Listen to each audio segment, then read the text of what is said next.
Buenos días a todos. Muchísimas gracias por acompañarnos. Hoy tenemos la conferencia las, ya del último día de Finpermex, los negocios, tus finanzas y la fiscalización en la era digital, por Antonio Rodríguez. Él es contador público egresado del Tecnológico de Monterrey, Campus Monterrey, con mención honorífica, máster en Business Administration por el Instituto de Empresas de Madrid, España, maestría en Estrategias Fiscales en la Escuela de Especialidades para Contadores Profesionales, AC, socio fundador de Obetus, firma especializada en asesoría fiscal, administrativa y contable, y socio de Lanzo Consultores SC, firma dedicada a la protección de propiedad intelectual, y también es socio de GHG RE Evolución Empresarial. Firma de taller de capacitación emocional en el trabajo, director de H Integro, firma especializada en sistemas administrativos. Ha impartido cursos y conferencias a nivel nacional e internacional en diversas empresas e instituciones de gobierno. Ha publicado artículos en temas financieros y fiscales en diversas revistas y periódicos. Además, es asesor de empresas en incubación desde el año 2003 en diversas incubadoras de la región. Muchísimas gracias, Antonio, por acompañarnos. Te cedo la palabra. Muchas gracias, Amelia. Muy buenos días a todos. En verdad estoy emocionado por estar aquí con ustedes. Y esa es la palabra, realmente, porque desde que me hicieron la invitación, hice clic inmediatamente con la intención de este proyecto, de educar financieramente a México. Creo que es una de las herramientas que más ocupamos para poder progresar de una manera integral todas las personas, toda la población. Y se ocupan muchas cosas realmente en eso. Entonces, esta iniciativa creo que impulsa, creo que empuja a que realmente vayamos aprendiendo de finanzas, que nos eduquemos financieramente toda la población. Y aquellas personas que están en su experiencia aprendiendo o ya están practicando un conocimiento mayor que les está resultando de cómo manejar las finanzas, pues que los compartan. En esta ocasión me toca a mí platicarles de algunos conceptos que pudieran parecer un poco aburridos, pero la verdad, créanme que no es así. Que lo que vamos a ver ahorita es algo que vive realmente con nosotros, que vive en todo lo que, en todas las personas que manejamos el dinero. Si a ti te gusta manejar dinero, tienes que aprender algo de impuestos. Si a ti te gusta el mundo de las empresas, el mundo empresarial, tienes que saber algo de impuestos. Ya no podemos quedarnos con la idea de que alguien más se encargue de eso. Ese tema no es para mí. Mi intención el día de hoy es transmitir este mensaje, que relacionado con tus finanzas, siempre, siempre, siempre hay un tema relacionado con los impuestos. Así como cada uno de nosotros tenemos un cuerpo que tenemos que cuidar, una salud que tenemos que cuidar, sin tener que ser médicos, así todos nosotros, por el hecho de manejar dinero, tenemos que saber algo de impuestos. No al grado de ser especialistas. Para eso habemos otras personas que nos dedicamos a eso. Pero sí tenemos que saber algo de impuestos, porque si nos gusta manejar el dinero, tenemos que saber de finanzas y de impuestos. Y por eso le titulamos a esta plática, a esta charla, los negocios, tus finanzas y la fiscalización, enfocada aquí a lo que estamos viviendo en México. Y pues esa es mi intención, que realmente te lleves algo para tu vida el día de hoy, y al final te tengo algunos regalos. Espérate al final para que veas de qué consiste. Muy bien. Primeramente, si a cada uno de ustedes los tuviera ahorita aquí enfrente, yo les haría esta pregunta para que levantaran la mano. ¿A quién le gusta ganar dinero? ¿A quién le gusta manejar dinero? Y ahorita pues no los tengo enfrente, pero todos me los imagino así. Diciendo, me gusta el dinero. Me gusta manejarlo y me gusta hacer uso de él. Y eso es muy bueno y eso es muy sano. Pero hay que cada vez aprender más en cómo manejar ese dinero. Y también, si los tendría aquí enfrente, yo les haría esta pregunta para ver cómo reaccionarían. ¿A quién le gusta pagar impuestos? Y seguramente, si los tuviera enfrente, ninguno levantaría la mano y los vería así como me los imagino en este momento. Y es la verdad, a nadie le gusta pagar impuestos. Por eso decimos que son impuestos, porque si no, serían voluntarios, ¿verdad? Pero son impuestos. Y es algo que en nuestro sistema financiero, en nuestro sistema operativo, en nuestro sistema económico, está adentro el sistema fiscal y tenemos que aprender cómo funciona. Por eso te quiero llevar a esta conclusión. Las finanzas personales están relacionadas con los impuestos. Hay una vinculación directa con los impuestos. Cuando tengo la oportunidad de dar la materia de impuestos personales ahí en el TEC de Monterrey, esto es lo que le transmito a mis alumnos. Los impuestos personales son un cimiento de tus finanzas personales. Si te gustan las finanzas, tienes que saber algo de impuestos personales. Claro, como en esa materia me dirijo a licenciados en contaduría, a contadores públicos, lo vemos de un sentido más técnico. Pero el reto que tengo yo ahorita, en esta plática que estamos compartiendo, en estos minutos que vamos a compartir juntos, es transmitirte en palabras que podamos comprender todos cómo está vinculado uno con otro, para despertar ese interés tuyo de que quieras realmente conocer cómo debo cumplir con las cuestiones de mis impuestos. Pues esto es desde el punto de vista personal.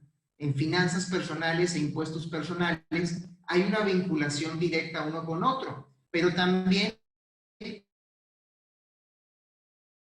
cuando hablamos de finanzas corporativas, las empresas y la manera en que están estructuradas para ir cumpliendo con sus obligaciones y para pagar impuestos, tiene sus finanzas. Y a medida que van cuidando sus finanzas, pues también se va alargando el periodo o se va alargando la rentabilidad de la empresa y se va alargando la posibilidad de poder mejorar en su misión, de hacer más cosas como empresa. Primeramente, quisiera ir aclarando algunos conceptos. Cuando escuchas la palabra finanzas, ¿qué es lo que viene a tu mente? Al decir finanzas, ¿qué viene a tu mente?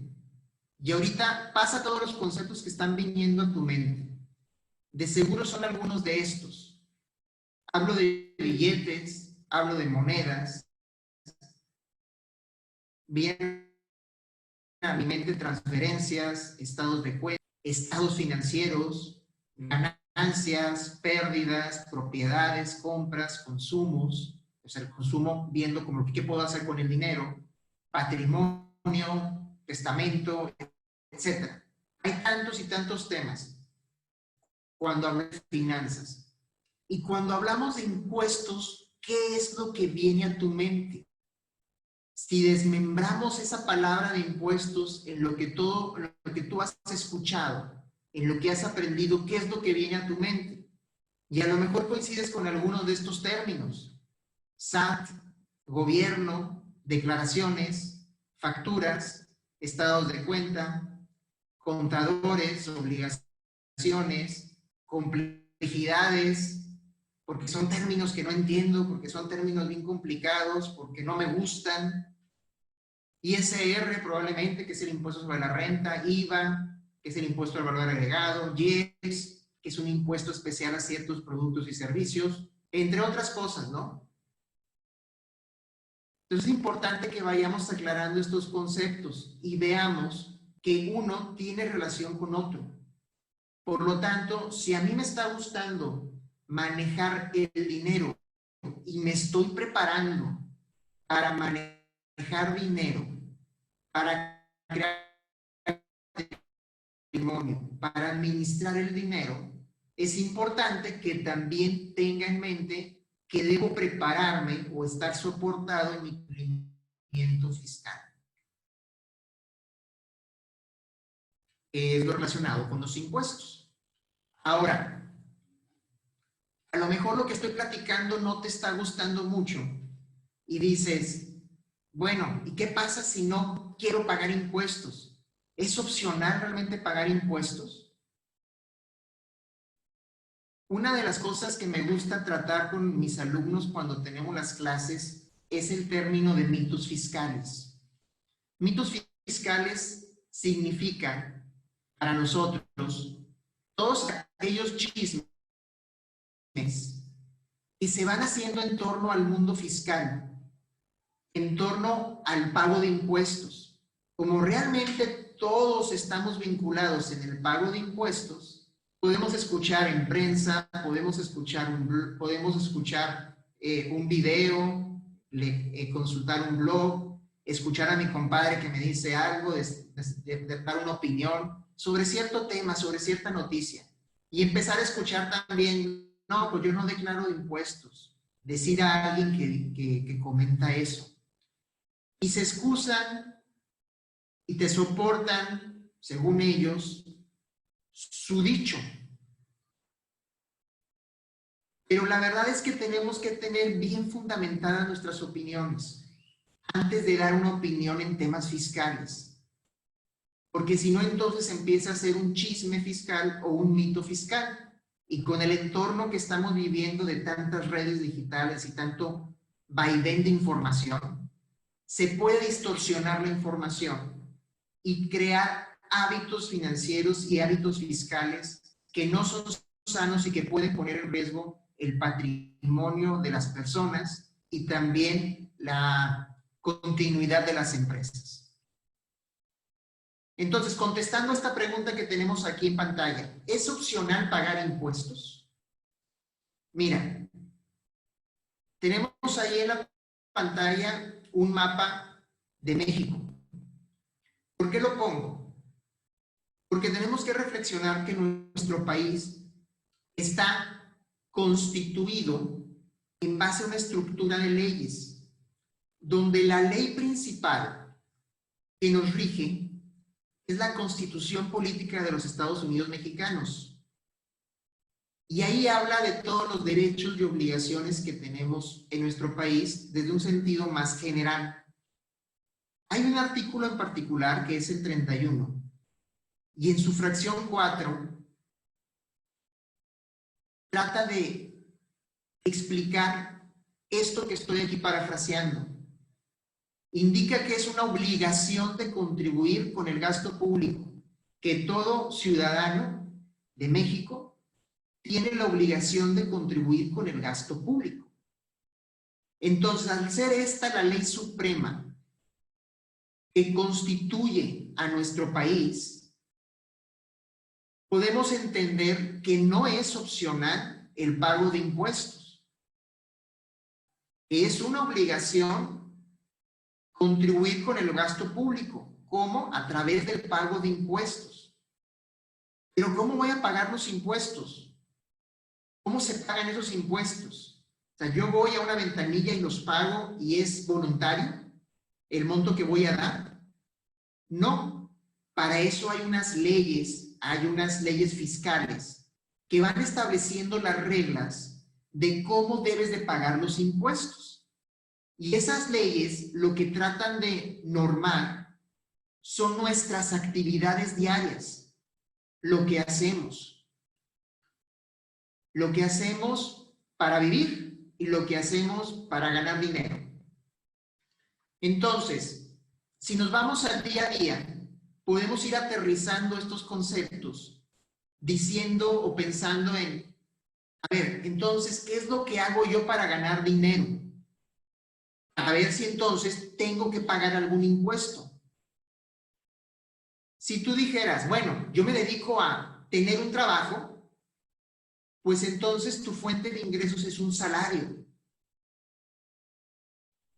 Si tú dijeras, bueno, yo me dedico a tener un negocio, yo abrí un negocio solo en mi casa o en un local, pero lo opero bajo mi nombre.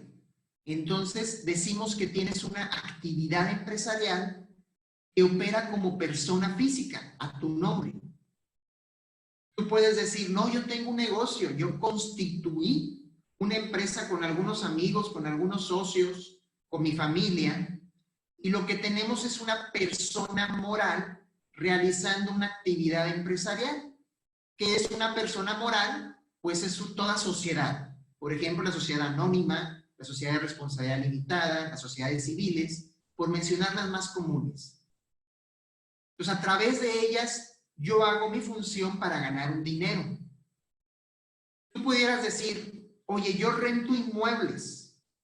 Tengo locales, tengo casas, tengo departamentos, edificios, que los rento. Entonces, significa que para ganar dinero te dedicas a hacer actividades de arrendamiento. Tú pudieras decir, pues yo a lo que me dedico son a ganar intereses. Yo tengo mucho dinero, mi familia, tengo mucho dinero, he generado mucho dinero con lo que hago y lo tengo invertido en inversiones financieras en diferentes lugares y por lo tanto gano intereses.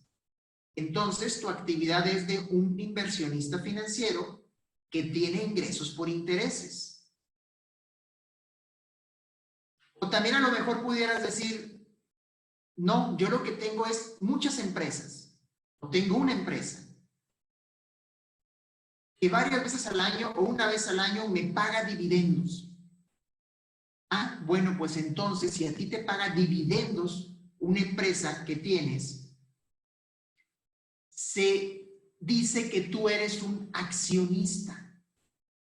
Se dice que tú eres un accionista. Entonces, lo que estamos tratando de vislumbrar aquí es que la actividad a la que yo me dedique, salarios porque tengo un trabajo, un negocio porque compro, vendo, construyo o presto un servicio, ya sea como persona física o como persona moral, pongo inmuebles en renta, gano intereses porque tengo inversión, porque tengo dinero colocado en empresas o lo tengo invertido en instituciones financieras, gano intereses, o porque tenga dividendos, porque yo soy accionista de muchas empresas. Todas estas actividades son generadoras de ingresos para ti. Y cada una de ellas está sujeta a un impuesto sobre la renta, que es uno de los tipos de impuestos con los cuales contribuimos al gasto público, que decíamos que es una obligación de la Constitución Política de México.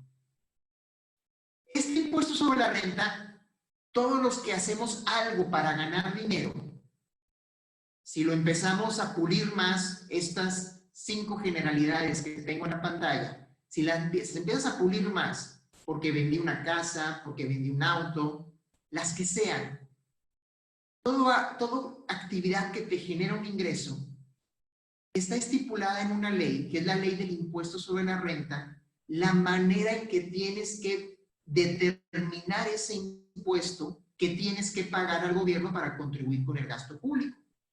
Por lo tanto, uno de los impuestos más importantes en la recaudación y que más nos pegan en nuestro bolsillo y en nuestras finanzas es el impuesto sobre la renta.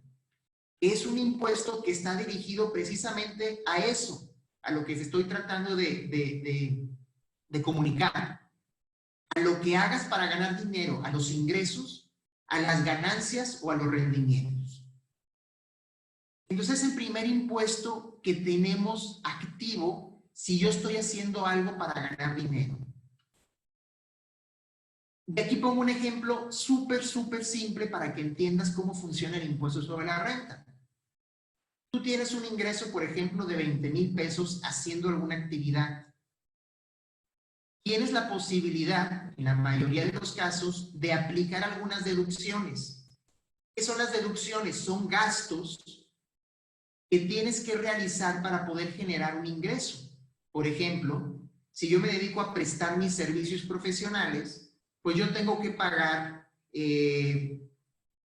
un teléfono celular para que me contacten mis clientes, tengo que pagar probablemente una oficina, tengo que pagar alguna publicidad, alguna capacitación que tengo que tomar para poder dar ese servicio, por mencionar algunos ejemplos. Esos son las deducciones que reducen entonces al ingreso que tuviste o que obtuviste. Y por lo tanto llegas a una base del impuesto que es la que va a pagar el impuesto sobre la renta, y la tasa general es del 30%. Pero si mi intención aquí con esta filmina era explicarte cómo funciona normalmente el impuesto sobre la renta, de una manera general. Pero para cada particularidad que existe, como las que veíamos en la filmina anterior de las actividades que hay, es importante que se revise y que se analice las particularidades del momento en que se considera ese impuesto recibido, ese ingreso recibido para pagar el impuesto, cuáles son las deducciones que me permite la ley presentar para poder reducir ese impuesto, ese ingreso, cuáles son las tasas o tarifas que debo de pagar según la actividad a la que me dedico, y si existen algún otro tipo de obligaciones de hacer o de informar. Todos los contribuyentes tenemos que saber cómo cumplir con todo esto.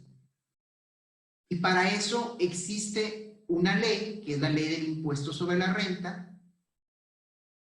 Está seccionado por capítulos. Y para eso probablemente ocupes ya la asesoría de un especialista. Pero es importante que tú sepas cuáles son tus derechos dentro de la ley para poder considerar el momento correcto del ingreso, todas las posibilidades de deducciones que tienes, para entonces poder optimizar tu base de impuesto y por lo tanto optimizar tu impuesto sobre la renta, que es dinero y que afecta o que impacta a tus finanzas, a tu flujo de efectivo. Entonces, ahorita decíamos que según lo que hago, según a lo que me dedico, voy a tener que pagar un impuesto. Pero también está relacionado con la fiscalización lo que yo hago con ese dinero, en qué lo utilizo. ¿Qué hago con el dinero o en qué lo uso? También tiene un impacto fiscal. Por ejemplo, si tú dijeras, bueno, con el dinero que tengo yo compro cosas, o pago servicios que utilizo para vivir. Bueno, si empiezas a ser observador, vas a revisar que al momento de estar gastando tu dinero, también cada vez que desembolsas, hay un impuesto que estás pagando, que es el IVA, que es el impuesto al valor agregado. También, si tú dijeras, oye, pues yo utilizo parte de mi ingreso en comprar gasolina o gastar en gasolina para mi auto, para mi coche, compro cigarros, cerveza, vino, todos esos tipos de productos tienen un impuesto especial que también al momento de estar adquiriéndolo, una parte de ese dinero la está recaudando quien te la está vendiendo para que se le entregue al SAT, que es el organismo que recauda el dinero para entregárselo al gobierno federal. Entonces, fíjate cómo es importante que reconozcamos que hay impuestos también en el consumo, en la manera en que utilizo el dinero.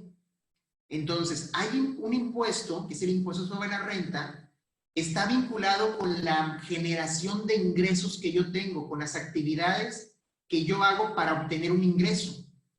Y hay impuestos también que se les llama indirectos en el consumo, en la manera en que voy utilizando ese dinero.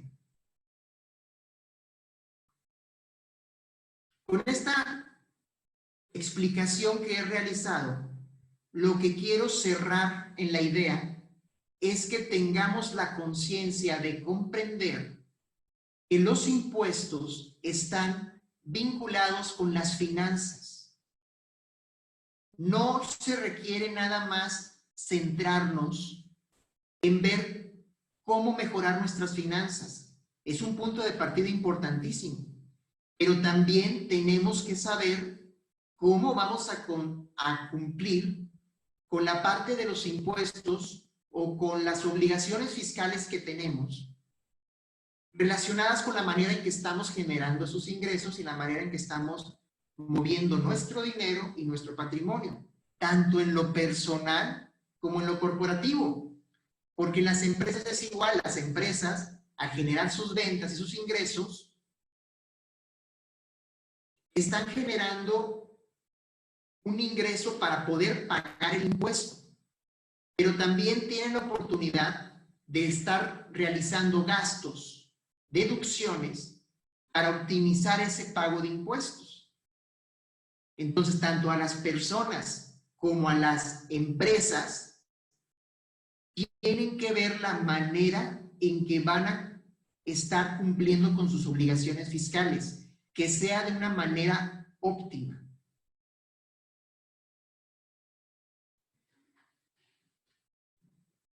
A este nivel de la charla que estamos compartiendo, yo me quiero atrever a dejar aquí en claro cuáles son mis reflexiones personales sobre el dinero, que es la materia prima de las finanzas, ¿no? Dinero y finanzas, pues estamos hablando casi de lo mismo. Pues mis reflexiones sobre el dinero para poder encauzar lo que viene todavía de esta plática, se las quiero compartir y probablemente vaya a repetir algunos conceptos que ya han escuchado a lo largo de esta semana con los excelentes expositores que han tenido aquí. Mi reflexión sobre el dinero, en la etapa de mi vida en la que me encuentro, es que el dinero debe ser una consecuencia de tu pasión o tu propósito. A mí en lo personal me encantan los temas que me invitaron a platicar el día de hoy y yo lo voy a unar a otro tema que me apasiona mucho, que más adelante se los voy a comentar. Todo lo relacionado con mi profesión, que es un contador público, todo lo relacionado con las finanzas, el mundo de los negocios, los impuestos, el mundo del emprendedurismo, me encanta. Y creo que debe ser un elemento para generar conciencia en la sociedad. Para mí, al estar realizando esta actividad, el dinero llega como consecuencia. No estoy buscando primeramente el dinero. ¿Por qué? Porque al encontrar algo que dé valor a los demás, que les ayude a mejorar sus finanzas, su cumplimiento de impuestos, a que estén tranquilos en la manera en que están cumpliendo con sus impuestos, en la manera de manejar sus finanzas, en la manera de llevar sus negocios, quiero encontrar en ellos un valor que es retribuido por ellos. Por lo tanto, esa energía se retribuye ¿con qué? Con dinero. Yo siento que el dinero debe ser utilizado en lo que hagas, con una firme intención. Debe estar lleno, limpio de una intención. De la intención de que este dinero cumple el propósito que tiene que cumplir. Cuando veo el dinero por el hecho nada más de tener un número, para mí eso se considera un dinero vacío, que no ayuda a cumplir el propósito que tiene encomendado el dinero, que es un medio de intercambio. Y esta es una reflexión a la que llegamos en uno de los talleres que damos en una de las empresas aquí del grupo, en el taller de finanzas y emociones que impartimos. Es que manejar dinero, tener dinero, usarlo, administrarlo, implica una responsabilidad. Repito, manejar dinero, tener dinero, ganarlo, implica una responsabilidad. ¿Por qué? Porque ese dinero tiene capacidad de hacer más cosas también por los demás, por mejorar la situación de los demás. Entonces yo tengo que estar en constante entrenamiento de cómo manejar mejor el dinero que estoy obteniendo como retribución del valor que estoy dando. Estar en constante capacitación personal, el autoconocimiento y de las herramientas con las que dispongo para poder manejar mejor ese dinero. Entonces, esta es una de las premisas que manejamos en ese taller de finanzas y emociones. Manejar dinero implica una responsabilidad. Si desmembramos la palabra responsabilidad, hablamos de habilidad de responder ¿a qué? A lo que te está pasando. Si yo ahorita tengo la capacidad de manejar dinero, tengo que tener la habilidad suficiente, la conciencia suficiente para poderlo manejar de una manera correcta. No hacer mal uso de él. Y es por todo esto que mi conclusión sobre el dinero es que la educación financiera es muy importante y abarca un mundo de cosas y ustedes las han venido platicando durante esta semana, pero que la educación fiscal está dentro y forma parte de tu educación financiera. No puedes decir que no te interesa. Si te interesa el dinero, si te interesa hacer las cosas, tienes que saber cosas básicas de cómo funciona el sistema fiscal. No que te hagas un especialista si ese no es tu rubro, si ese no es tu pasión.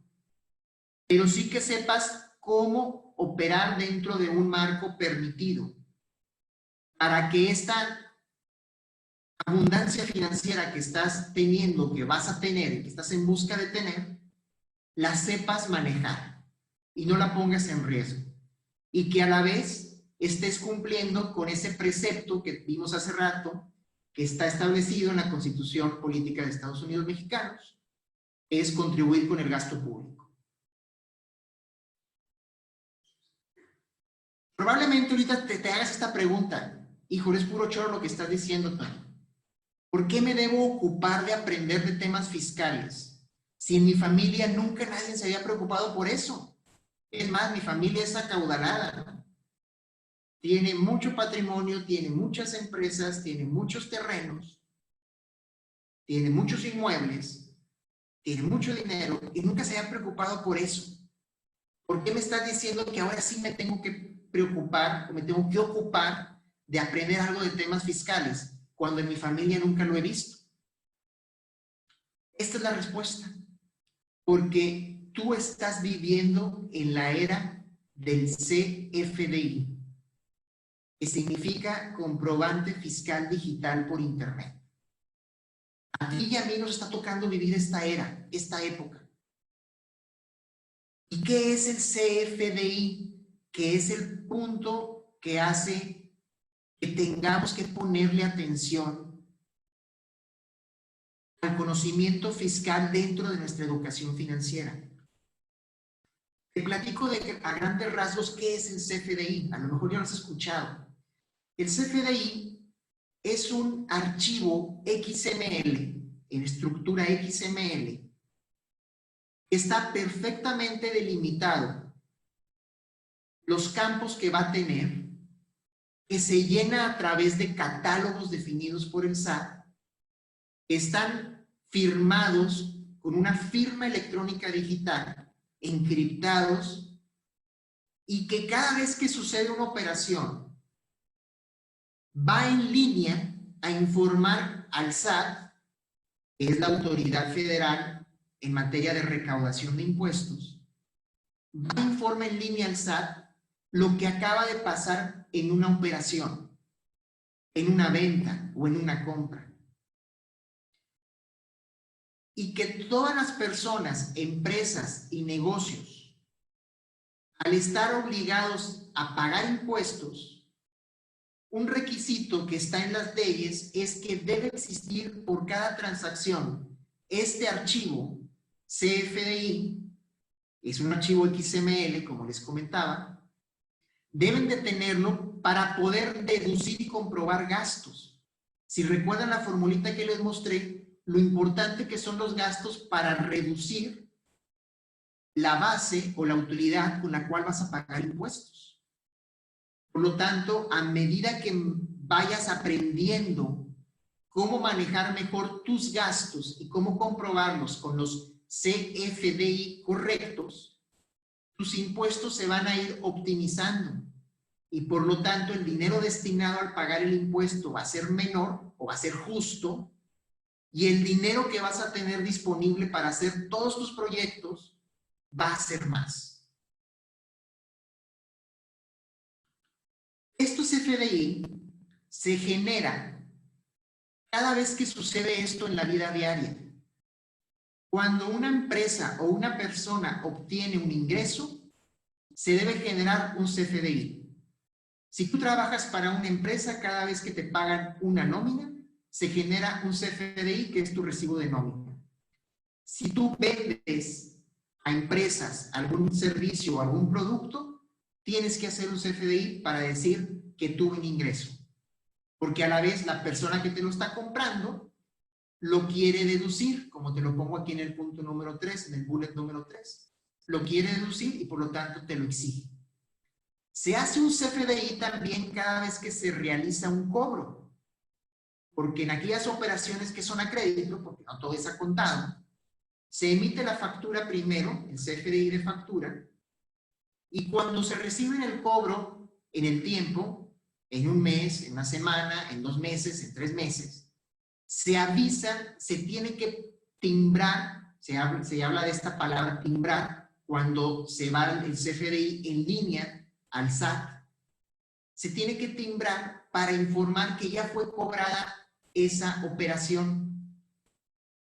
Y la persona que lo está pagando ocupa también ese comprobante. También se emite un CFDI cada vez que se realiza una inversión inmobiliaria. Cuando vas y compras un terreno o una casa, se emite un CFDI por la empresa que te lo está vendiendo o por el notario público cuando está escriturando esa propiedad. Entre muchos otros casos. Lo pongo así para simplificarlo.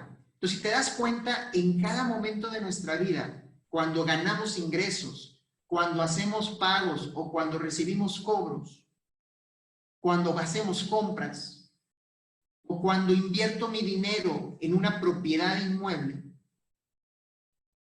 están sucediendo estos emisiones de CFDI, que para mí es como el chismoso de la película. Va y le dice a la autoridad lo que acabamos de acordar ahorita, en un formato perfectamente definido, con estructuras perfectamente definidas, catálogos perfectamente definidos, va y le dice a la autoridad lo que pasó ahorita. Para ponerte un poco más en contexto, este CFDI es el comprobante fiscal de las operaciones que están sucediendo. Y tiene su vida, empezó por el año 2010 con una versión inicial y fue perfeccionándose hasta el año 2014, que cada vez viene ajustando más en su efectividad de información esos CFDIs, Y antes, desde los años 80, 90 y 2000, los comprobantes fiscales no tenían este nivel de tecnología. Eran papeles impresos, como facturas impresas, estados de cuenta, boletos de avión, escrituras públicas. Que la autoridad no percibía hasta que iba y tocaba la puerta de algún contribuyente, persona física o persona moral, y le pedía los documentos. Le pedía estados de cuenta, le pedía papeles y empezaba a hacer su revisión. Esa era la era de papel o la era impresa. Y esa es la razón por la cual probablemente en tu familia, tus papás o tus abuelos no les preocupaba el tema fiscal, porque la autoridad no sabía realmente de lo que pasaba en la mayoría de los casos.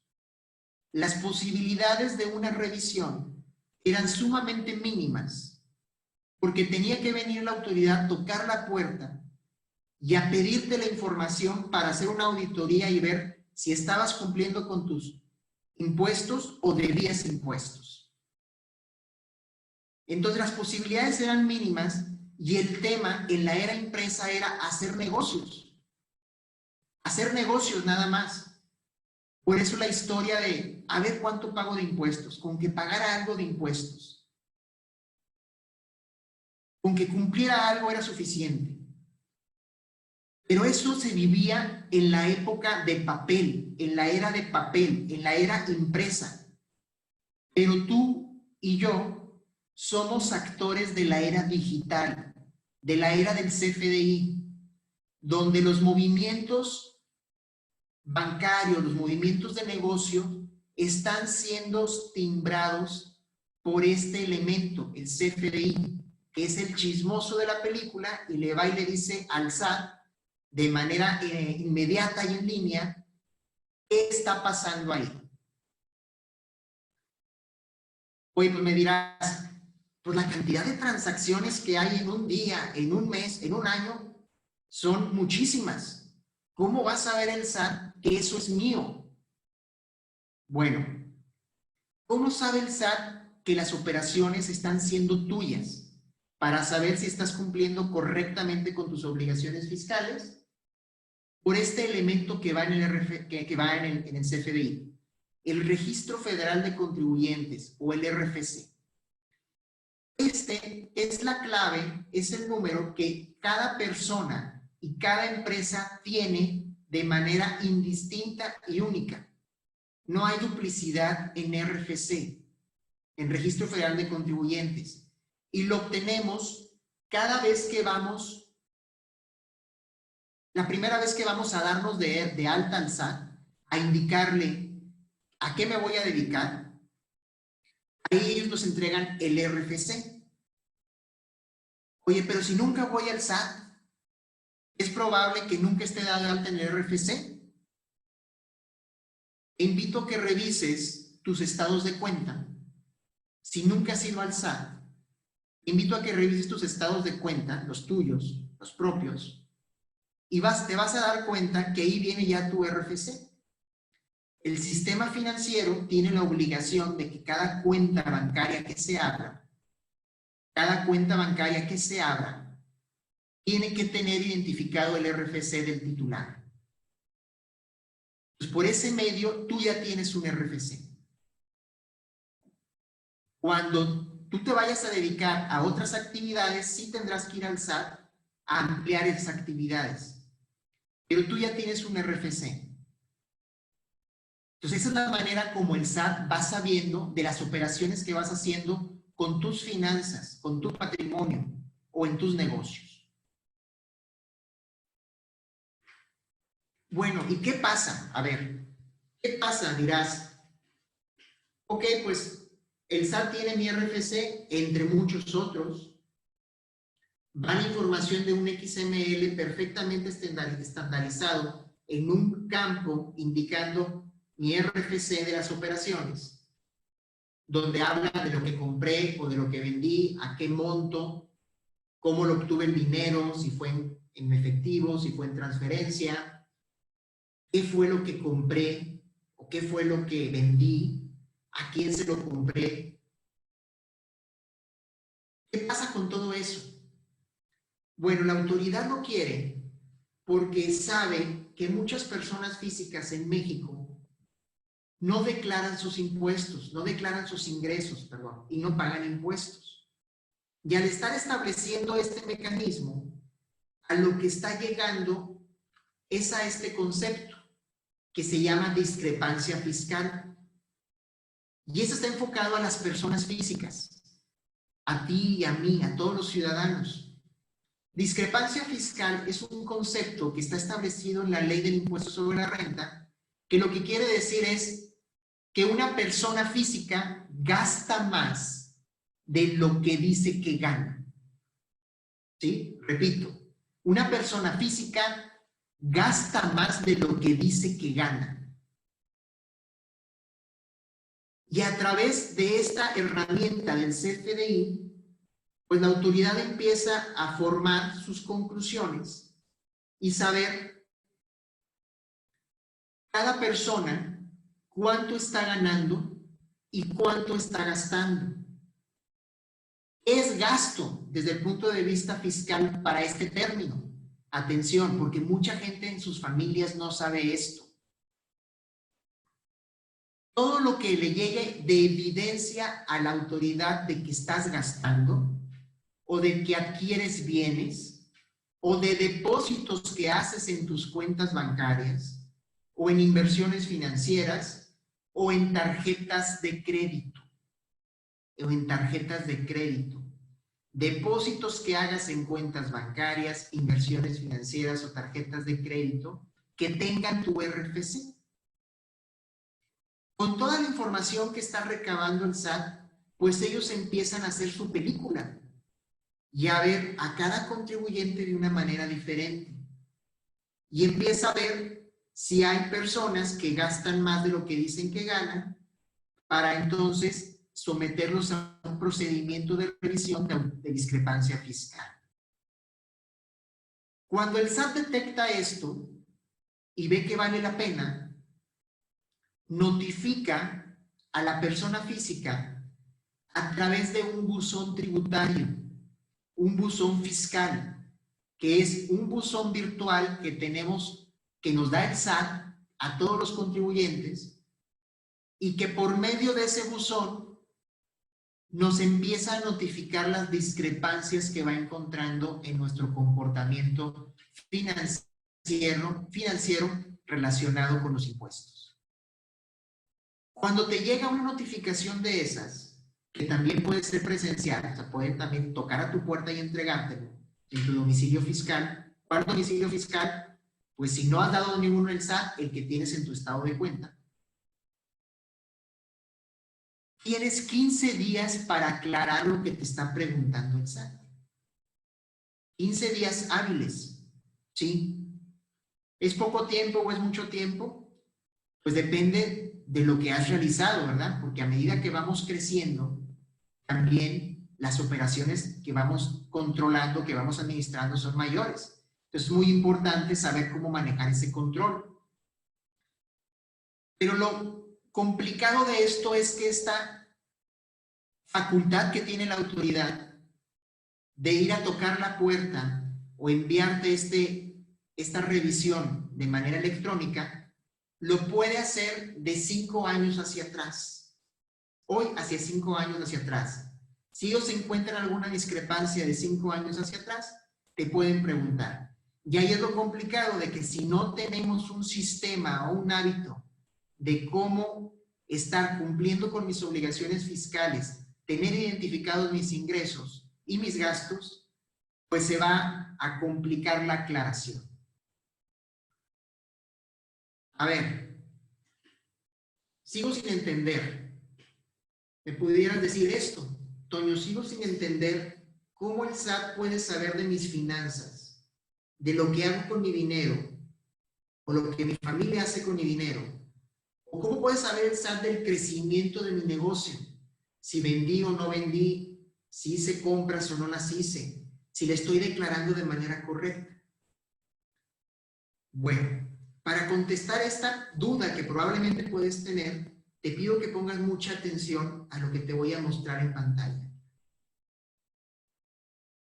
Lo que está sucediendo día a día, desde el año 2014, es personas físicas o personas morales, empresas, trabajando día a día, generando sus ingresos, independientemente de lo que se dedique. Y cada vez que hacen una venta, por ley, tienen que expedir un CFDI, una factura, de sus ingresos. Desde su día a día, ellos van haciendo esto. Y ya dijimos que ese CFDI, de manera automática, en línea, va y le dice a la autoridad, a través de un sistema muy elaborado, va y le dice a la autoridad lo que está vendiendo o los ingresos que está percibiendo. Esa persona física o esa empresa va haciendo gastos y compras para poder generar sus ingresos. O un empleado obtuvo su nómina, su sueldo, y va y realiza sus gastos y compras. Entonces, se empieza a solicitar también un CFDI de los proveedores. Recordemos que para las empresas y para las personas físicas que tienen una actividad empresarial, si quieren reducir el monto de sus impuestos, tienen que comprobar gastos. Por lo tanto, a sus proveedores les piden también el CFDI de lo que están comprando.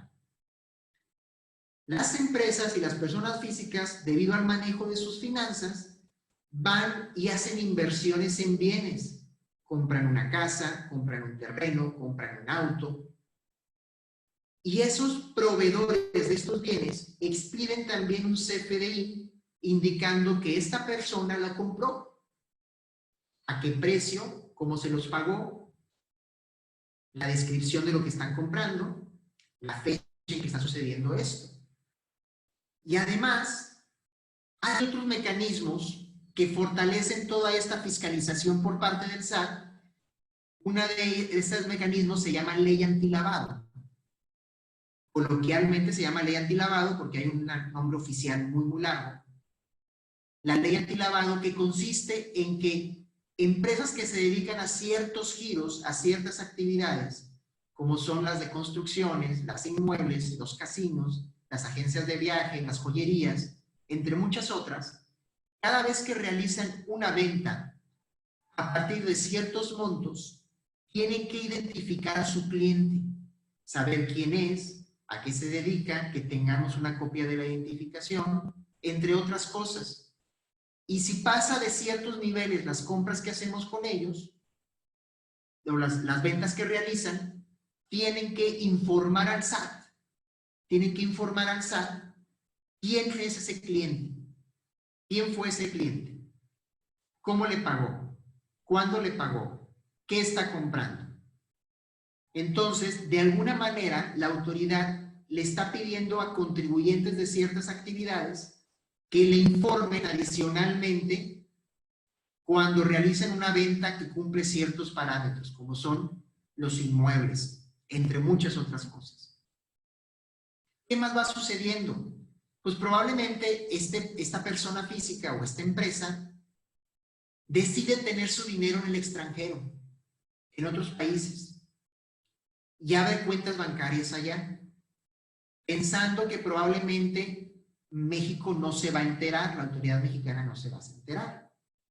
Dentro de todo este sistema que se ha venido implementando en los últimos años, desde el 2011, 12 y en su mayoría del 2014 para acá, a la fecha, hay un acuerdo internacional de intercambio de información entre países que se llama FATCA, que es para intercambiar entre países la información de inversiones que hay de nacionales en el extranjero, por ejemplo, de los mexicanos que tienen cuentas en Estados Unidos.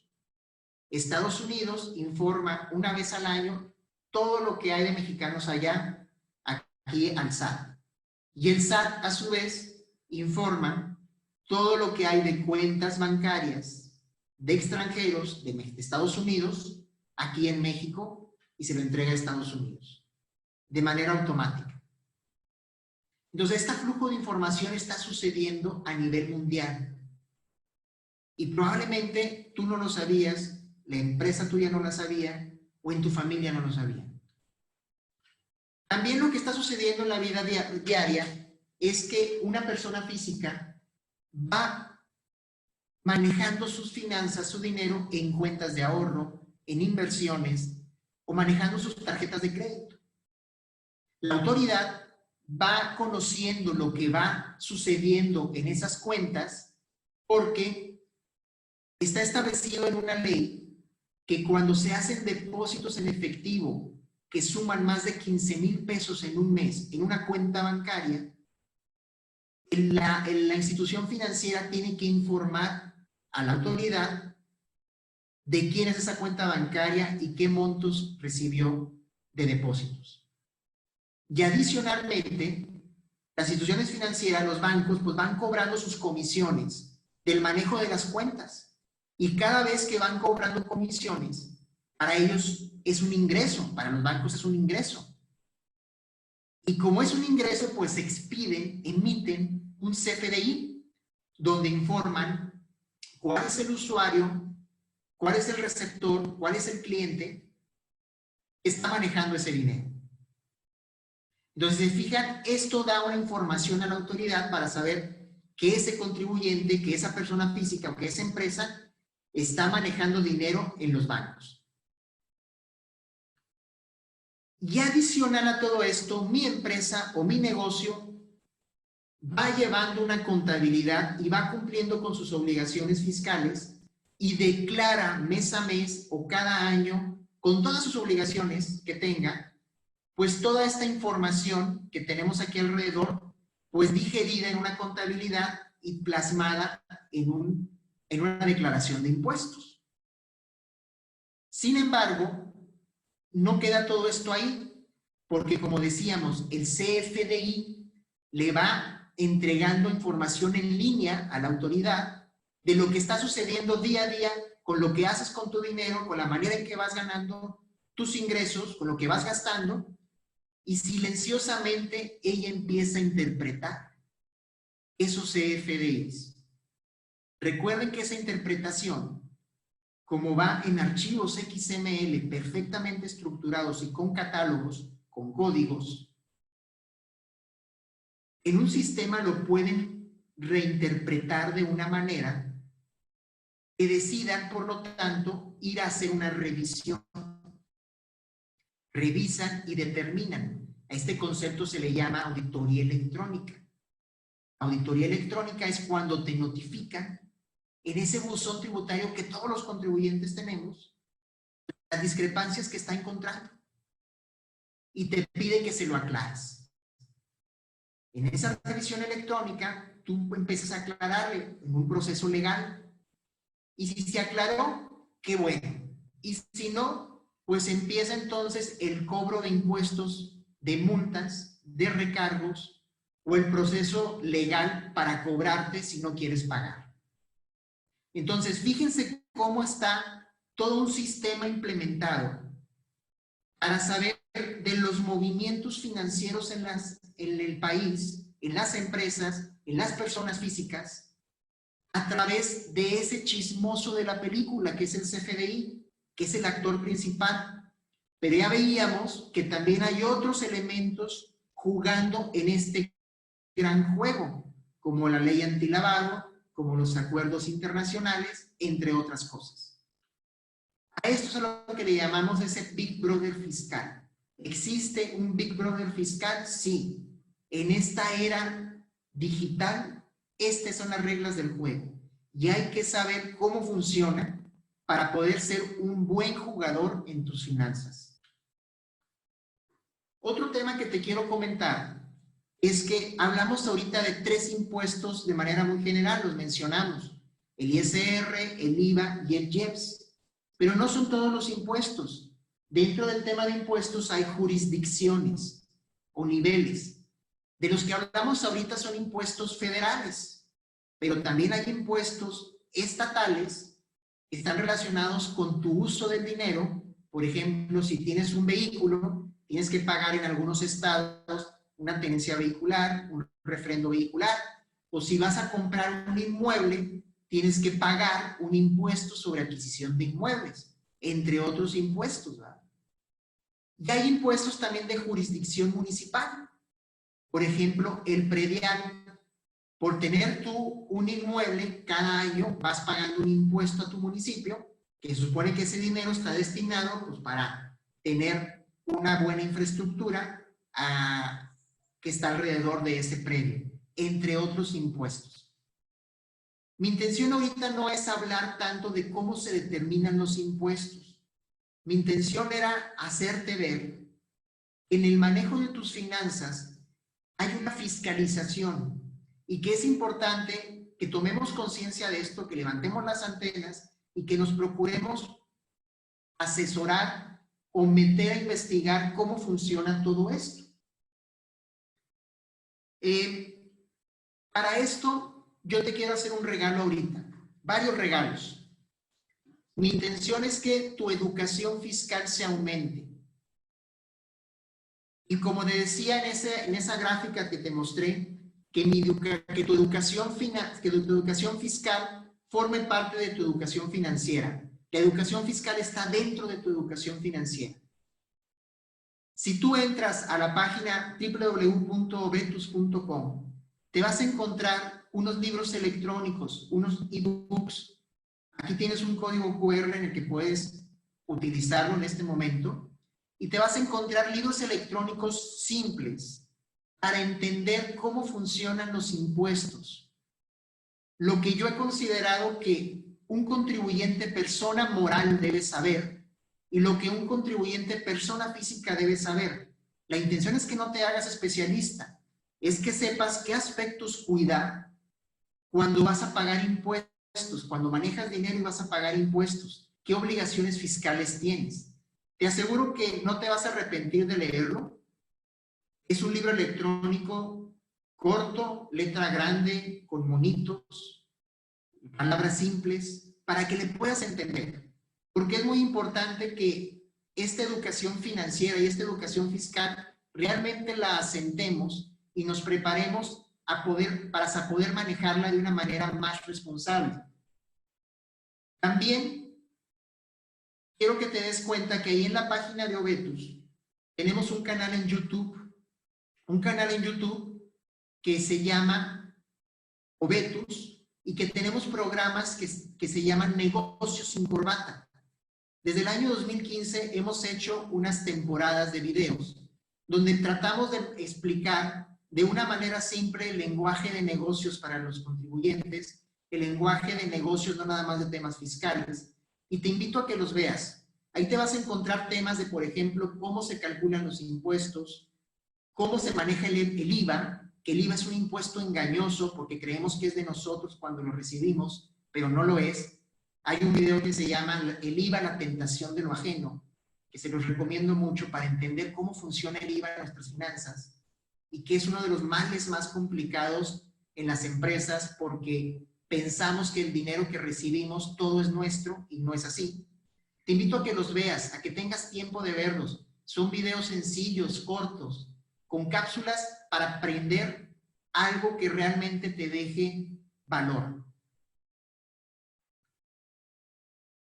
Y ya concluyendo mi charla, quiero que ahorita te quede muy en claro que tú y yo somos actores de la era digital y que la era digital se acentuó en el tema de finanzas e impuestos, en el tema fiscal, desde que el CFDI llegó, desde que el comprobante fiscal digital por internet llegó. Eso es muy importante que lo entendamos y por lo tanto requiere cambiar hábitos y formar hábitos en las finanzas empresariales y personales, diferentes a las que manejaba tu familia probablemente o tus antecesores. Al estar viviendo otra era tenemos que cambiar y desarrollar hábitos diferentes. y que con el sistema que está implementado, la visión de la autoridad fiscal es mucho más amplia. Todavía se hablan de desarrollos que vienen para simplificar la parte del cumplimiento de impuestos. Pero significa que el SAT está teniendo un alcance mucho mayor como nunca antes en la historia. Y que incluso, déjenme decirles, que hay SATs de otros países que han venido a México a revisar cómo le hacen en este país para implementar este sistema, porque se están llevando algunas prácticas en otros países. Y que esta era que estamos viviendo involucra que desarrollemos más nuestra conciencia y preparación empresarial. Yo imagino que ahorita le estoy hablando a muchos universitarios, que la mayoría de las personas que me están escuchando son universitarios. Yo los invito, muchachos, a que nos preparemos a conciencia, con un alto sentido de responsabilidad, porque las cosas tenemos que manejarlas de una manera diferente a como se venían manejando. Y este año 2020 es el sello que ocupábamos para despertar de que las cosas tenemos que manejarlas de una manera diferente. Quiero que se vayan con la idea de que realmente los impuestos forman parte de tus finanzas y de los negocios, independientemente de lo que te dediques. A lo largo de esta charla te fui explicando el por qué llegamos a esta conclusión y que es importante que tú estudies, que investigues sobre este tema. Para eso te di esos regalos anteriormente, para que los leas, para que lo observes, para que veas esos videos y que te asesores también cuando tengas alguna duda. Asesórate con contadores públicos, profesionales, certificados, están capacitados para esto. No te vayas con la idea que te dice tu compadre, que te dice tu tío, porque probablemente vivieron ellos en otra era y los fundamentos son diferentes. Escúchalos y trata de desmitificar eso que escuchaste con un profesional. Es importante que aumentemos nuestra comprensión del dinero, que le metamos conciencia a nuestra comprensión del dinero, que realmente lo veamos con esta piedra angular que es el autoconocimiento. Esta es otra de mis pasiones, el autoconocimiento. Es una búsqueda incesante de estar viendo cómo ser mejor, cómo desarrollarte, cómo encontrarle sentido a lo que haces. Esa búsqueda, en mi caso, pues empezó aproximadamente a los 18 años. Y conforme va pasando mi edad, se va acentuando más. Yo los invito a que ustedes encuentren la manera de tener de manera permanente este autoconocimiento, porque el autoconocimiento es el que te va a dar la idea o el concepto de que el dinero tenemos que verlo como una herramienta para utilizarlo para propósitos trascendentales. No tenemos que ver el dinero como el propósito. El objetivo en las empresas no es el bottom line.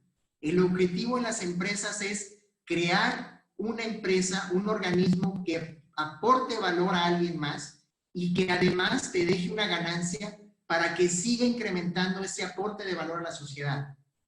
Y claro, cuando el dinero retribuye ese valor, todos los que están en la empresa o en el negocio se ven retribuidos.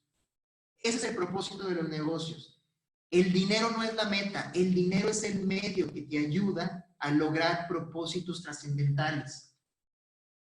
Y esto es una de las cosas que vemos mucho en los talleres que impartimos en GHG Revolución Empresarial. Y aquí les quiero dejar también otro regalo. En esta liga, con este código QR, pueden ustedes entrar a un programa que hicimos cuando empezó toda esta pandemia en el mes de abril. Un programa junto con mi socia en esta empresa, que es Angie Lemes de Camargo, con el doctor Guillermo Garza, donde le dábamos ideas a los empresarios de cómo actuar ante la situación actual que estábamos viviendo. Se van a encontrar ideas de autoconocimiento, ideas que te dan tranquilidad para la toma de decisiones, e ideas de negocio de cómo manejar tus finanzas y tus impuestos en esta época. Pueden entrar a través de este código DR, nada más se registran y el acceso es libre. Y con esta idea me quedo. Esta frase que dijo Dan Millman: el dinero no es ni Dios ni mi demonio, es una forma de energía que tiende a hacernos ser más de lo que ya somos, tanto si somos avariciosos como afectuosos. Es decir, eres tú y soy yo el que imprime el valor, la conciencia al dinero. El dinero no es el objetivo. Si nos estamos preparando para administrar el dinero, tenemos que prepararnos también internamente para imprimir el valor real de ese dinero. Y si estoy generando dinero, comprender que también tengo que cumplir con mis obligaciones fiscales de una manera óptima. Estoy ahorita disponible para cualquier duda. Les agradezco muchísimo realmente la oportunidad que me dieron de estar aquí compartiendo esta charla y que deseo de corazón que se hayan llevado algo y los invito a que sigamos creciendo en nuestros conocimientos de finanzas personales y que no olvidemos que la parte fiscal también forma parte.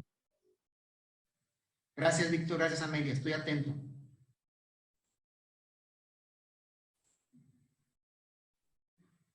Chicos, los invitamos a mandarnos sus preguntas por chat o levantar la mano para cederles el micrófono. Preguntan, si tengo una cuenta de ahorro en el banco, ¿tengo que ir a declarar esos ingresos al SAT? No trabajo, solo son ahorros. Mira, el ahorro en sí no es lo que te genera el ingreso. Lo que te genera el ingreso en los ahorros son los intereses que te dan.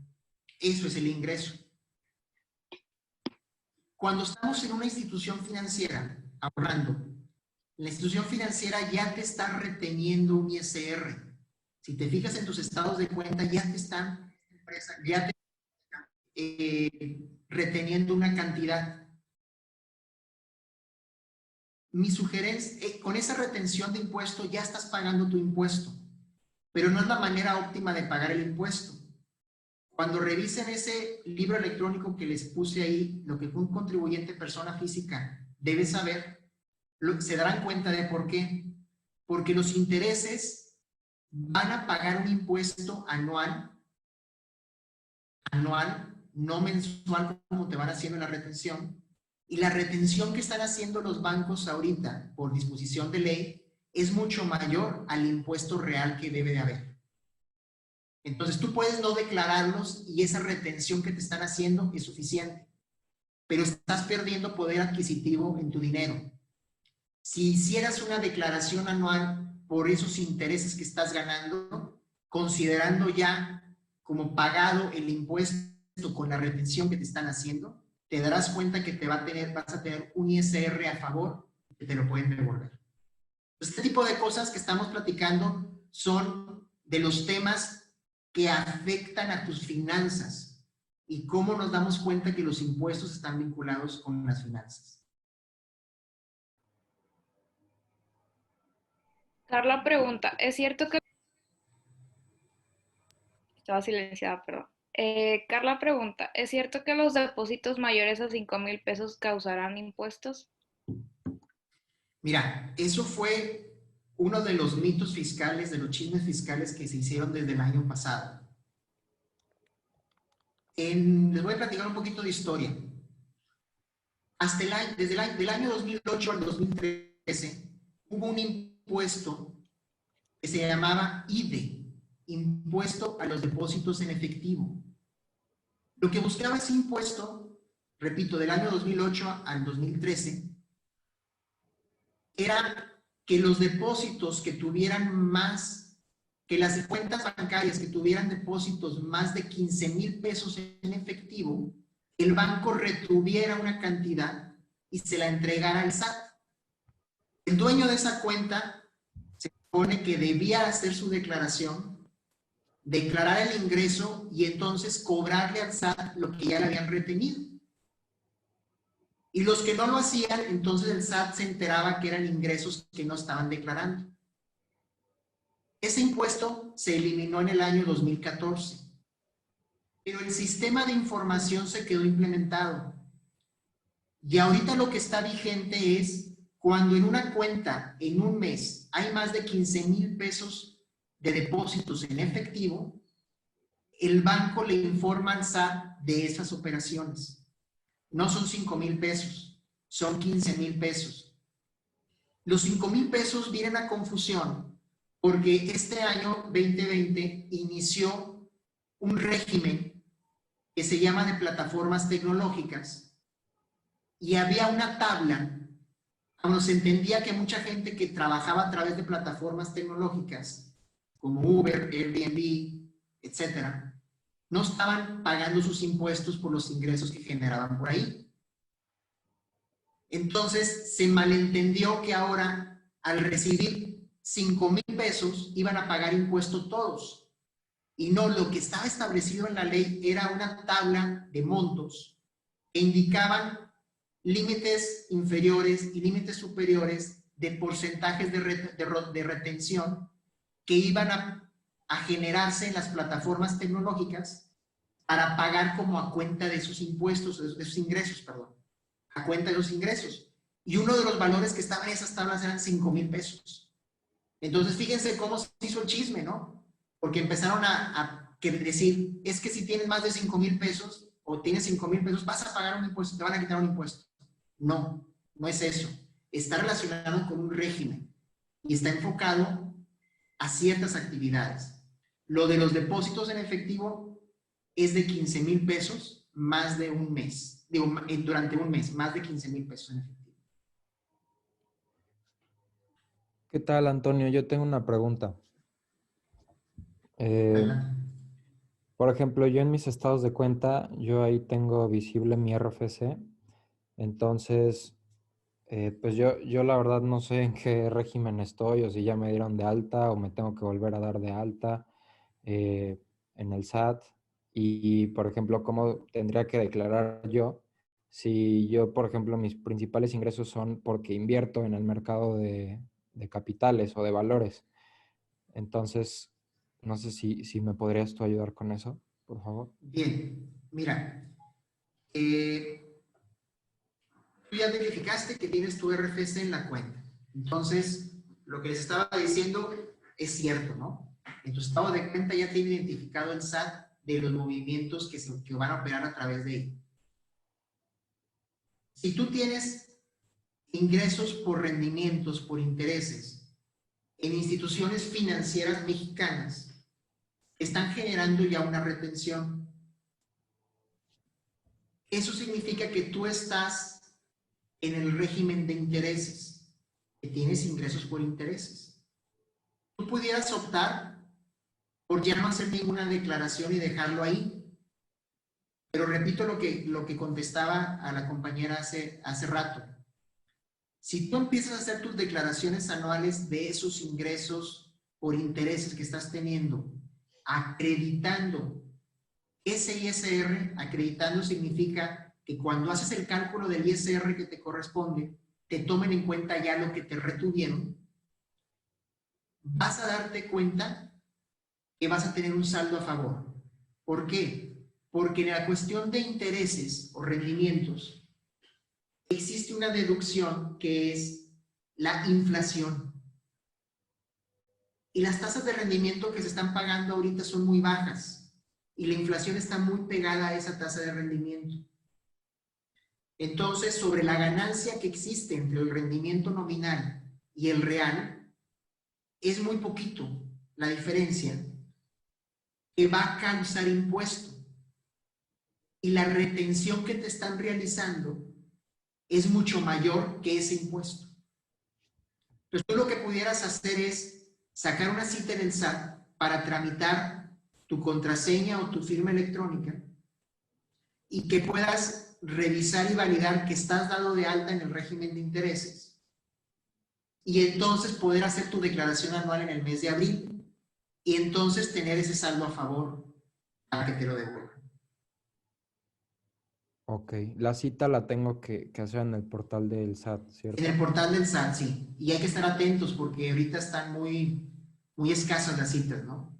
Se ha reducido personal en el SAT por efectos de lo que estamos viviendo y las citas están muy escasas. Es importante que le tomemos tiempo a esto. Te agradezco mucho, Antonio. A ti, Rogelio.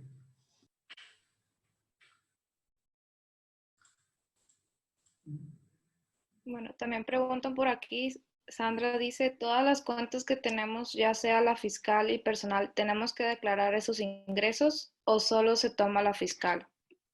Me encanta esta pregunta porque habla de otro mito fiscal. En la era de papel, en la era impresa que platicábamos ahorita, existía este concepto, la cuenta fiscal y la cuenta personal o no fiscal. ¿Por qué? Porque la autoridad no tenía información de manera automática de todos los contribuyentes. Entonces tocaba la puerta y hacía la revisión sobre lo que le entregabas. Si quería saber si tenías más cuentas, tenía que ir a pedirle a todos los bancos, denme las cuentas bancarias que tengan de Antonio Rodríguez. ¿Sí? Y llevaba mucho tiempo. Entonces se acostumbraba a tener esa práctica, ese hábito de tener cuenta fiscal y no fiscal. Pero en esta era digital, con la gráfica que les puse ahí, a la conclusión que debemos llegar, a la reflexión que debemos de llegar es que no existen cuentas fiscales y no fiscales. Todas son fiscales. Todas son fiscales. Entonces, fíjense cómo los hábitos financieros que tenemos, las prácticas que tenemos financieras, las creencias que tenemos también del mundo fiscal y financiero, porque fue impuesto también por personas que vivieron en otra era diferente a la digital y que no se han enterado de esto, tenemos esa creencia de que hay cuentas fiscales y no fiscales. Entonces, buenísima la pregunta de Sandra, buenísima la pregunta de Sandra. No existen cuentas fiscales y no fiscales, todas son fiscales. Y por lo tanto, pues todas tienen que declararse. También preguntan, si ya me aparece mi RFC en mi estado de cuenta, pero aún no me he dado de alta en el SAT, ¿qué procede? Ya estás dado de alta en el SAT. Al tener el RFC, ya estás dado de alta en el SAT. Lo que procede ahora es, si estás teniendo ingresos realmente en tu cuenta bancaria, estás generando ingresos, pues te asesores para ver qué tipo de ingresos estás teniendo y en qué régimen darte de alta antes de ir al SAT. ¿Sí? No nada más por el hecho de tener el RFC en tu cuenta, te vas a ir a dar de alta para cumplir con una obligación. Probablemente nada más tengo dinero ahí que me dan mis papás, el cual no causa impuestos, es exento. Y eso lo van a ver cuando lean el libro de lo que un contribuyente persona física debe saber. ¿Sí? Entonces probablemente no ocupes nada, estás bien así. Hasta que tengas ya actividad empresarial o estés trabajando en una empresa, vas a tener que ir al SAT a darte de alta para que puedas cumplir con tus declaraciones si es que hay, o que hagas tu declaración anual para que te regresen algo de impuesto. También preguntan, ¿qué características debes de tener para saber que ya te tienes que dar de alta en el SAT? ¿Con qué requisitos debes de cumplir? Ok, ¿cómo darte cuenta que ya es momento de darte de alta en el SAT? Si ya estás haciendo una actividad que está generando ingresos, ese es el momento. Hay maneras de darse de alta. Hay diferentes regímenes por los cuales tienes que dar de alta. Las personas físicas podemos tener diferentes tipos de ingresos y para cada tipo de ingreso hay un régimen diferente. Y esos regímenes tienen diferentes obligaciones, beneficios también. Entonces es importante que cuando quieras tomar ya la decisión porque estás teniendo ingresos, estás generando ingresos, te asesores para que vean bien tu caso y te digan ya es momento y en qué régimen, ¿sí? También de esto se van a dar cuenta en esa lectura de ese libro electrónico de lo que un contribuyente de performance física debe saber. ¿Sí? Si tú ahorita nada más tienes ingresos que vienen de tu familia, la sugerencia es que venga de una transferencia de tu familia, de tu papá, de tu mamá, porque se habla de donativos en estos casos. Las transferencias o donaciones entre padres e hijos, línea recta, son exentos de impuestos. Entonces, si tú estás recibiendo una mensualidad por parte de tus familias, lo ideal es que sea a través de una transferencia y no un depósito en efectivo, porque el depósito en efectivo, pues ya nos dimos cuenta en esa gráfica del Big Brother fiscal que puede empezar a mandar señales que no son. Bueno, también preguntan por aquí, ¿por qué algunas actividades como la compra y venta de coches donde se maneja cantidades de arriba de $250,000 no se pagan impuestos? Solo se cambian los propietarios en la factura del auto y no se paga nada. ¿A partir de cuántos ingresos te tienes que dar de alta? Bueno, primero, aquí también, fíjense, hablamos de otro mito. Existe un artículo en la Ley del Impuesto sobre la Renta, el artículo 93, que habla de los ingresos exentos que pueden tener las personas físicas. Y una de esas fracciones indica que las enajenaciones que realicen de bienes usados una persona física de sus bienes propios son exentos de impuestos hasta cierto monto, alrededor de 90,000 pesos anuales. Pero estamos hablando de las ganancias que se tengan por la venta de esos bienes. Entonces, el deber ser es que sí se paguen impuestos cada vez que obtienes una ganancia. Pero ahí tendríamos que ver primero si en la venta de ese auto, el auto estaba dentro de una actividad empresarial de la persona física que lo está vendiendo. Porque si estaba en la actividad empresarial de la persona física que lo estaba vendiendo, o sea, lo utilizaba para su negocio, entonces sí tiene que ir causando impuestos. Si lo usaba nada más para uso personal y esa persona física no tiene actividad empresarial, nunca obtuvo un beneficio fiscal por haber comprado ese auto. Entonces pudiera estar en ese artículo, ¿sí? Aunque habría sus excepciones también, ¿sí? ¿Qué es lo que sucede en la práctica? Pues lo que están comentando ahorita, ¿no? Que las ventas de autos,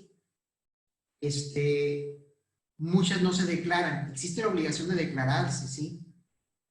Mi recomendación sería que cuando una persona tiene la venta de un auto, el ingreso de la venta de un auto, deje evidencia que viene el dinero de eso.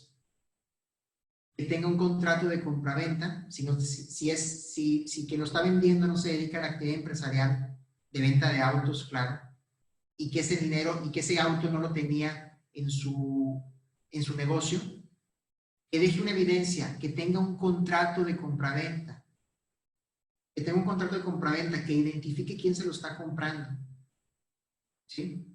Cuando compramos autos en una agencia, también está topado el monto de dinero en efectivo que puedes pagar para comprar un auto. Y eso está estipulado en la ley antilavado que hablábamos anteriormente. Entonces hay que ver el caso en específico para ver si sucede, si hay obligación de declararlo o no. Pero desde el punto de vista de que pudiera haber una exención, sí pudiera haber una exención. Nada más hay que ver el valor.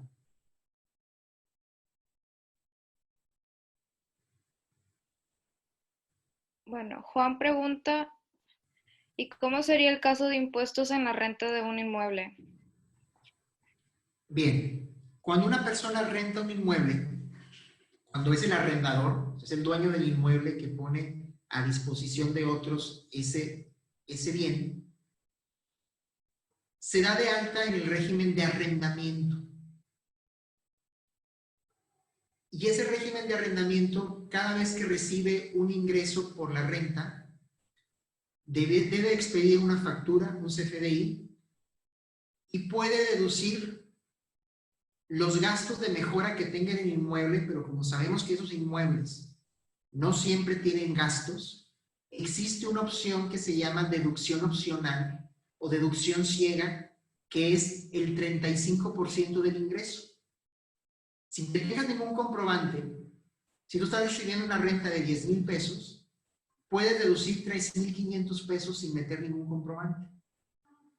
Y entonces pagar impuestos solamente sobre 6,500 pesos. Y habría que hacer una declaración mensual hacia el SAT de ese impuesto. En algunos casos pudiera ser trimestral si fuera la única fuente de ingresos y hasta cierto valor de la renta. Y esto es muy importante porque este año 2020, lo pueden ver ahí en el blog de Obetus, un artículo que hicimos, porque las rentas en México normalmente no se declaraban. Dicen que hay un 80% del negocio de rentas que no se declaraban. Y la medida que estableció el gobierno para que ahora sí se declare es que si se quiere llegar a un juicio porque el arrendatario no te está pagando la renta, no está cumpliendo con el contrato, o porque hizo daños al inmueble y lo quieres demandar, tienes que presentar que pagaste impuestos por esa renta, que emitiste los comprobantes fiscales, para que proceda. Mucha gente no sabe eso y está poniendo en riesgo ese patrimonio por no declarar ese ingreso. Entonces, esta pregunta que nos hicieron también fue muy, muy interesante, muy importante, porque fíjense cómo vamos desmitificando ideas de temas fiscales vinculadas con las finanzas.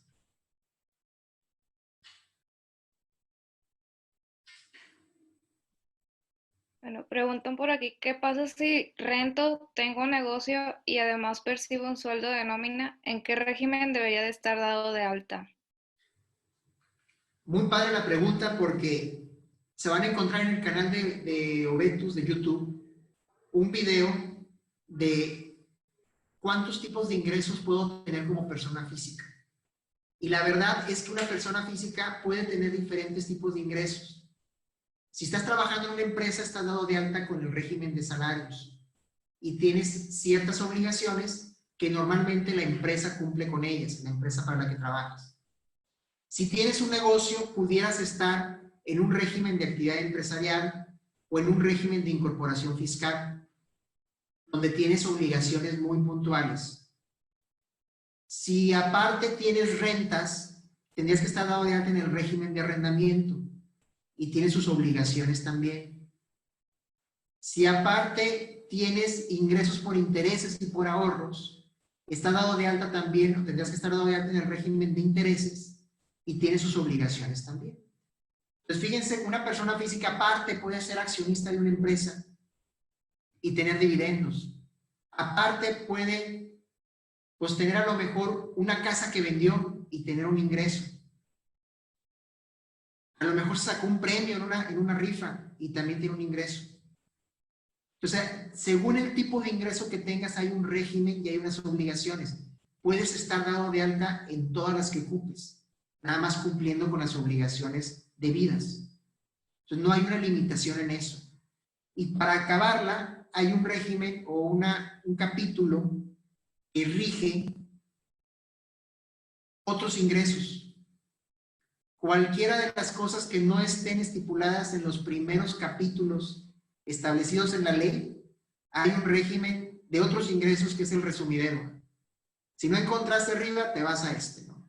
¿Sí? Entonces, sí es importante que tengan a una persona de confianza que les ayude a asesorarlos en el manejo de sus finanzas desde el punto de vista fiscal. Y siempre encontrar las maneras óptimas de cumplir con sus obligaciones fiscales. ¿Sí? Yo soy un convencido de que tenemos que encontrar siempre la manera más óptima de cumplir con la obligación fiscal. Es óptima, por decir, las leyes dan oportunidades de deducción, oportunidades de cómo tributar para que se pague el impuesto más justo posible. y no irte nada más a presentar el ingreso sin ninguna deducción y estar cumpliendo con los impuestos. Tiene que haber un balance en cómo hacerlo. Bueno, ya una última pregunta. Si dejo de recibir ingresos por alguno de estos medios, ¿qué pasa con el régimen? Hay que ver de qué régimen, pero hay regímenes que puedes dar de baja. Una vez que ya cumpliste con tus obligaciones, si ya no te vas a dedicar a eso, lo das de baja y mantienes las otras obligaciones. Por ejemplo, a lo mejor dejé de trabajar en una empresa y ya tengo mi negocio propio. Me puedo dar de baja en asalariados, en el régimen de salarios. O tengo activas ahorita tres regímenes porque tengo 3 tipos de ingresos. Uno de ellos es de renta. Ya vendí la casa que estaba rentando y ya dejé de tener ingresos por renta. Se da de baja ese régimen y nada más me quedo con lo que estoy activo.